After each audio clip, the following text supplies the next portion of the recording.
Hello and welcome everybody প্রদবিডি tutorial সিরিজের আরেকটি ভিডিওতে আপনাদের সবাইকে স্বাগতম। আমরা আজকে কথা বলবো স্টোরেজ ফিলার আর প্রভিশন নিয়ে। প্রন্ততে আমাদের কয়েক ধরনের প্রভিশন আছে।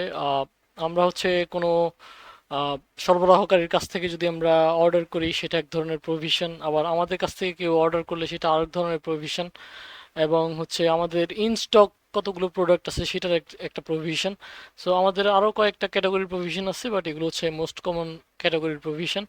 আমরা এখানে দেখতে পাচ্ছি আমরা মাইস্টার স্টোরের পক্ষ থেকে বিক্রেতা হিসেবে কাজ করছি। সো আমরা বিক্রেতা হিসেবে কাজ করছি, সরবরাহকারী না। সো আমরা হচ্ছে এখন আমরা দেখব পণ্যতে গিয়ে আমরা এখানে প্রভিশন সমূহে যদি যাই, আমরা দেখবো আমাদের এখানে পূর্ববর্তী আমরা টিউটোরিয়ালের পারপাসে যেসব কাজ করেছি সেগুলোর জন্য আমাদের এখানে কিছু প্রভিশন অটোমেটিক তৈরি হয়েছে। তো এই প্রভিশনগুলোর মধ্যে আমরা দেখতে পাচ্ছি আমাদের কাছে হচ্ছে কোকা কোলা। সো আমাদের ফার্স্ট দুইটা এন্ট্রি হচ্ছে কোকা কোলা। আমরা ফার্স্ট দুইটা এন্ট্রি নিয়ে কথা বলবো। এখানে আমাদের প্রথম যে রেকর্ডটি সেটাতে হচ্ছে সরবরাহকারীর কাছ থেকে অর্ডারকৃত হচ্ছে পরিমাণ 0, সরবরাহকারী হচ্ছে আমাদের হাইপারলিংক। সো আমরা যদি অন্য কোনো সরবরাহকারীর কাছ থেকে অর্ডার করি সেখানে সেই জন্য আমাদের একটা provision দিতে হবে। তো আমরা এখানে ট্র্যাক রাখতে পারি যে হচ্ছে আমাদের কোন প্রোডাক্ট অর্ডার করা হলো, কোন প্রোডাক্ট স্টকে কি পরিমাণ আছে। ফর এক্সাম্পল আমাদের এখানে সেকেন্ড রেকর্ডটা হচ্ছে স্টকে আছে 24 পিস। তো আমাদের আহ, আহ, এটা হচ্ছে আমাদের ইন স্টক প্রভিশন। আমরা এখানে প্রভিশনগুলো এভাবে করে দেখতে পারবো আমাদের সিস্টেমে ট্র্যাক করার জন্য, সিস্টেমে কত প্রোডাক্ট কোন দিকে যাচ্ছে, কোথায় আছে। তো আমরা আরেকটা জিনিস নিয়ে কথা বলবো, সেটা হচ্ছে আমাদের স্টোরেজ ফিলার। আমরা যদি স্টোরেজ ফিলারে যাই, আমরা এখানে কোনো রেকর্ড নেই। আহ, এখানে হচ্ছে আমরা কয়েকটা কলাম দেখতে পাচ্ছি। একটা হচ্ছে কাঙ্ক্ষিত পণ্য, সর্বনিম্ন সম্পদ, আর হচ্ছে সম্পদ পূরণ করুন। ডেফিনেটলি কাঙ্ক্ষিত পণ্য হচ্ছে আমাদের আমাদের স্টোরেজ ফিলারটা যেই প্রোডাক্টের জন্য ইউজ হবে সেটা। আহ, সর্বনিম্ন পরিমাণ সর্বনিম্ন সম্পদ হচ্ছে আমাদের স্টকে প্রভিশনের মধ্যে ইন স্টক যে প্রভিশনটা আছে সেই প্রভিশনে যদি এখানে আমরা সর্বনিম্ন সম্পদে যে এন্ট্রিটা দিব সেই এন্ট্রি থেকে কমে যায়, সেক্ষেত্রে আমরা যখন অর্ডার প্ল্যানে যাব, অর্ডার প্ল্যানে আমরা হচ্ছে আহ, আমরা যখন আপডেট রান করব, দেন হচ্ছে এটা অটোমেটিক আমাদের জন্য হচ্ছে একটা অর্ডার প্ল্যানে একটা এন্ট্রি তৈরি করবে, যেখানে কিনা এটা ফিল করবে হচ্ছে আমাদের সম্পদ পূরণ করুন যে ভ্যালুটি থাকবে সেই ভ্যালুটি দিয়ে সে হচ্ছে আহ, ওই অর্ডার প্ল্যানে ওই আইটেমটাকে ফিল করবে। আমরা এটা এখন বাস্তবে দেখব কিভাবে করতে হয়। সো আমরা যদি কোকাকোলার জন্য একটা স্টোরেজ ফিলার তৈরি করি, ফর এক্সাম্পল আমরা অ্যাড করি কোকা কোলা, দেন আমাদের সর্বনিম্ন সম্পদ হচ্ছে ফর এক্সাম্পল 20টি। সো 20টির কম যখন আসবে তখন আমরা চাইবো নতুন করে প্রোডাক্ট অর্ডার করতে। সেজন্য আমরা এই স্টোরেজ ফিলারটা তৈরি করছি, যেটা কিনা আমাদেরকে অটোমেটিক হচ্ছে সিস্টেম থেকে ডিটেক্ট করে অটোমেটিক আমাদের জন্য অর্ডার তৈরি করে দিবে। তো আমরা হচ্ছে সম্পদ পূরণ করুন, ফর এক্সাম্পল আমরা ফিল করতে চাই 120 পিস দিয়ে। আমাদের স্টোরেজে আমরা 120 পিস রেগুলার হয়তো রাখতে চাই। তো সেরকম যদি হয় আমরা 120 পিস দিয়ে দিব।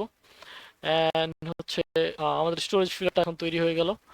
এখন আমাদের স্টোরেজ ফিলারটা এখানে যদি আমরা আবার ব্যাকে টেবিল ভিউতে যাই, আমাদের স্টোরেজ ফিলারটা সর্বনিম্ন সম্পদ হচ্ছে 20 পিস, অ্যান্ড সম্পদ পূরণ করুন হচ্ছে 120, আর আমাদের স্টকে আছে 24 পিস।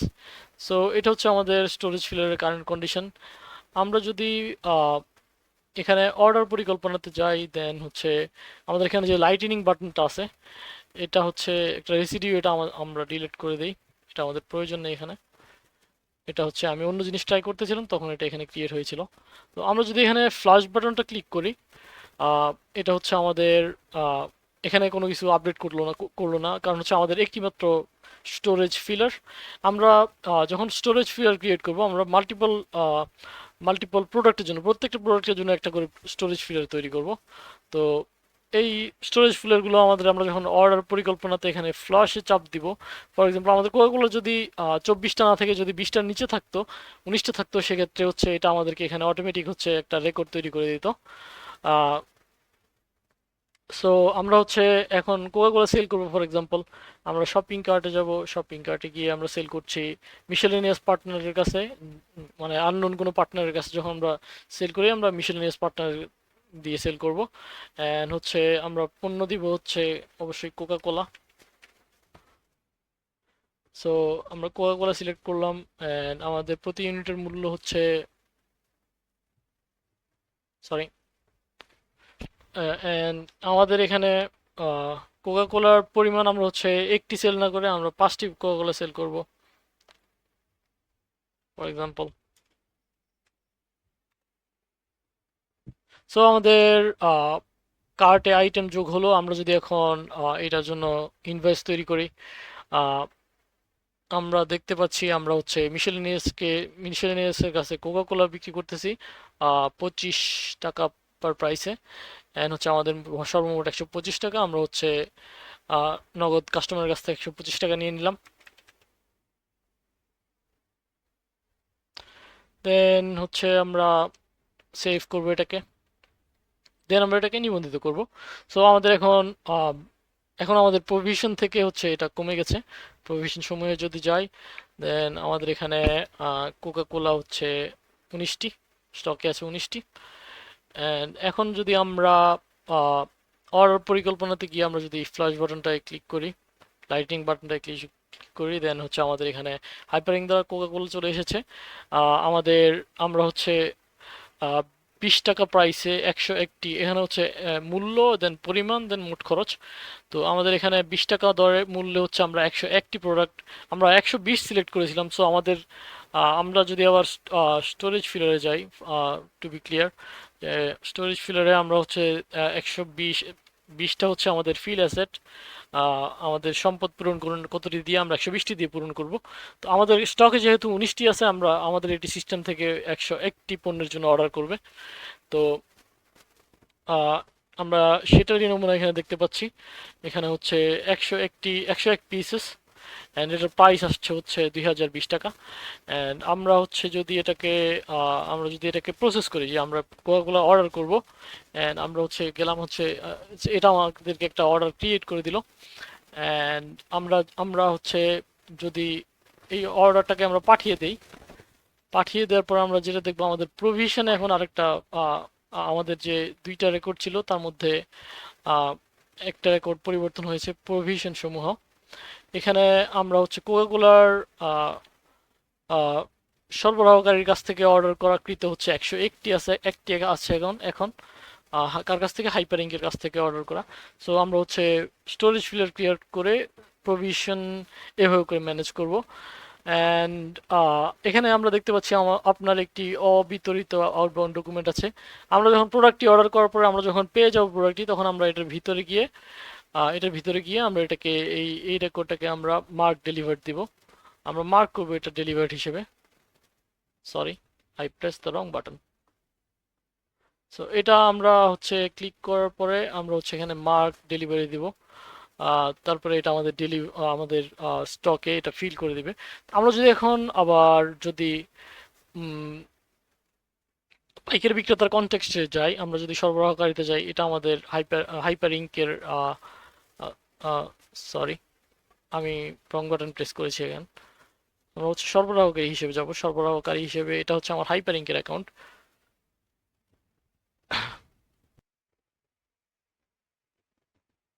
তো আমরা হাইপারলিংকের এখানে দেখতে পাচ্ছি আমাদের একটি পেন্ডিং আউটবাউন্ড ইনবাউন্ড ডকুমেন্ট আছে।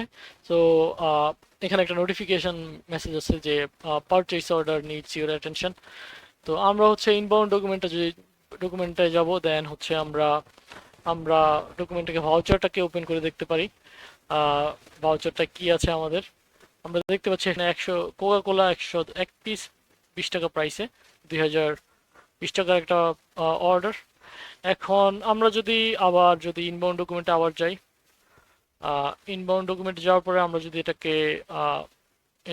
এটা ডিটেল ভিউতে গেলাম, ডিটেল ভিউতে যাওয়ার পরে আমরা যদি এটাকে অ্যাগ্রি করি এটার সাথে, দেন আহ, এটা আমাদেরকে একটা আউটবাউন্ড ডকুমেন্ট তৈরি করে দিবে। না, এটা ইনবাউন্ড কপি। এটা হচ্ছে আমরা হচ্ছে এটাকে অ্যাগ্রি করার পরে মাইশো ইলেকট্রিক হচ্ছে একটা নোটিফিকেশন পাবে। উম, ইতোমধ্যে আমাদের প্রভিশনে কিছু এখানে অ্যাড হয়েছে কিনা আমি শিওর না। সেটা আমরা আমাদের আগে থেকে ট্র্যাক করা ছিল প্রভিশনে কি আছে। আমরা যেহেতু এখানে সব কোকা কোলা আছে দেখছি, স্টকে কি আছে অ্যান্ড হচ্ছে আমাদের গ্রাহক দ্বারা অর্ডারকৃত, মাইশো স্টোর দ্বারা অর্ডারকৃত এখনো জিরো। এটা হচ্ছে এগ্রি করার পরেও এখনো হচ্ছে এটা কোনো আমাদেরকে প্রভিশনে কিছু দেখাচ্ছে না। আমরা হচ্ছে আবার ইনবাউন্ড ডকুমেন্টে যাব। ইনবাউন্ড ডকুমেন্ট হচ্ছে হিসাব রক্ষণ, দেন হচ্ছে ইনবাউন্ড নথিগুলো। ইনবাউন্ড ডকুমেন্টে আমরা লেটেস্টটা নিয়ে কাজ করব। এটাতে আমরা হচ্ছে একটা পেয়ার ডকুমেন্ট ক্রিয়েট করব, যে আমাদের একটা আহ, আমাদের এখানে সেলস নোট ক্রিয়েট করবো একটা।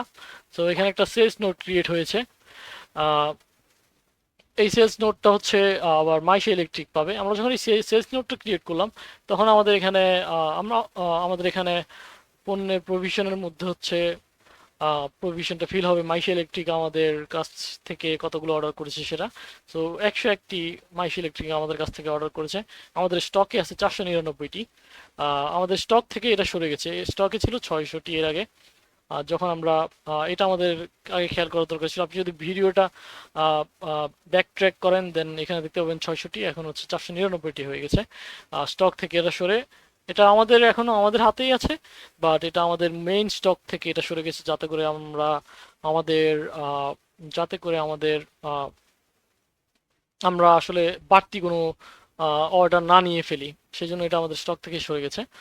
তো তারপর হচ্ছে আহ, আমরা এগ্রি করলাম। দেন আমরা যদি আবার এখানে যদি আমরা বলি যে আমরা আহ, এই ডকুমেন্টটাকে আমরা যদি আবার মার্ক করি যে আমরা এটাকে ডেলিভার্ড করে দিয়েছি, আহ, এটা ডেলিভার্ড, দেন হচ্ছে আমাদের আবার প্রভিশনটা আপডেট হবে।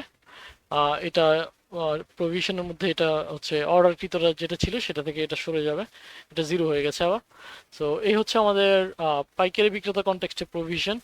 আমরা যদি আবার দোকানদারের কন্টেক্সটে যাই, বিক্রেতার কন্টেক্সটে যাই, সেক্ষেত্রে আমরা আবার দেখতে পাবো যে হচ্ছে এখানে এখানে আসলে কিছুই আপডেট হবে না, বিকজ আমরা ইন্ডিভিজুয়ালি হচ্ছে আমাদের সিস্টেমগুলো কাজ করে।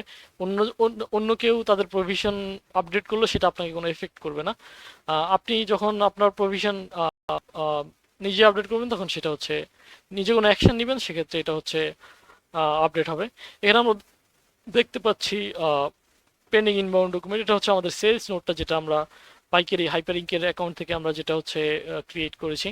এইটা এই সেলস নোটটা আমার পারচেস অর্ডারটা মিরর ডকুমেন্ট, দুইটা সেম জিনিস দেখতে, সেমই, দুইটার কন্টেন্ট সেমই, বাট এটা হচ্ছে আহ, আহ, শুধু সেলস নোট আমরা মডিফাই করতে পারি। যখন আমাদের ডকুমেন্ট পেয়ার থাকে, একটা পারচেস অর্ডার থাকে, একটা সেলস নোট থাকে দুই পক্ষ থেকে, সেক্ষেত্রে আমরা শুধু হচ্ছে সেলস নোটটাকে মডিফাই করতে পারি। সেক্ষেত্রে সেলস নোটে আমরা যে মডিফিকেশনটা করলাম, আমাদের পারচেস অর্ডারেও সেই মডিফিকেশনটা অটোমেটিক হচ্ছে রিফ্লেক্টেড হবে। তো সো সেলস নোট, সো এটা হচ্ছে যারা সরবরাহকারী তাদের প্রিভিলেজ। আহ, তারা হচ্ছে, বিকজ আমি আমি একজন ক্রেতা হিসেবে আমি জোর করে কারো কাছ থেকে কোনো ডিসকাউন্ট নিব, সেটা আমার কোনো পসিবিলিটি নেই। আমি আমি শুধু হচ্ছে রিকোয়েস্ট করতে পারি, যেটা হচ্ছে আমার পাইকারি বিক্রেতা হচ্ছে আমার এগ্রি করলে সেক্ষেত্রে তারা তাদের সেলস নোটটাকে মডিফাই করতে পারে, সেক্ষেত্রে আমার পারচেস অর্ডারও হচ্ছে পরিবর্তন হবে। তো আহ, আমরা হচ্ছে এই পারচেস অর্ডারটা দেখলাম, দেন হচ্ছে সেলস নোটটা দেখলাম, এন্ড দেন আমরা হচ্ছে এখানে এই ডকুমেন্টটায় যাব, যে হচ্ছে আমরা এটাকে মার্ক এজ ডেলিভার্ড দিব। দেন মার্ক এজ ডেলিভার্ড। তো আমার প্রোডাক্টটা আমার হাতে যখন চলে এসেছে তখন আমি সেটা দেবো। অ্যান্ড আমরা আমাদের প্রভিশনে দেখতে পাবো হচ্ছে প্রভিশন সমূহ। দেন আমরা দেখতে পাবো হচ্ছে এখানে 120টি পণ্য আছে। আমরা 119টি ছিল, 101টি অর্ডার করা হয়েছিল। দেন হচ্ছে আমাদের স্টকে হচ্ছে ফিল হয়ে গেছে। এই হচ্ছে আমাদের প্রভিশন অ্যান্ড হচ্ছে স্টোরেজ ফিলার ম্যানেজ করার নিয়ম। তো আমরা এখানে হচ্ছে আমরা স্টোরেজ ফিলারের মধ্যে আমরা হচ্ছে আরো আহ, আমাদের যত প্রোডাক্ট আছে সবগুলোর জন্য একটি একটি করে রেকর্ড আমরা তৈরি করব, যাতে করে আমরা যখন আমাদের অর্ডার পরিকল্পনা থেকে আমাদের অর্ডার পরিকল্পনা থেকে আমরা যাতে আপডেট প্রেস করলেই হচ্ছে এটা অটোমেটিক আমাদের এখানে চলে আসে। কি কি প্রোডাক্ট কিনতে হবে সেটা আমার আর ঘাটাঘাটি করে দেখতে হবে না, এটা অটোমেটিক এখানে ফিল হয়ে যাবে। অ্যান্ড আমি তখন এটাকে রিভিউ করতে পারি আসলে আমার এই প্রোডাক্টটা দরকার কিনা। এই হচ্ছে আমাদের provision and storage filler management. Thank you for staying with me for this whole time, and yeah, and see you in the next video.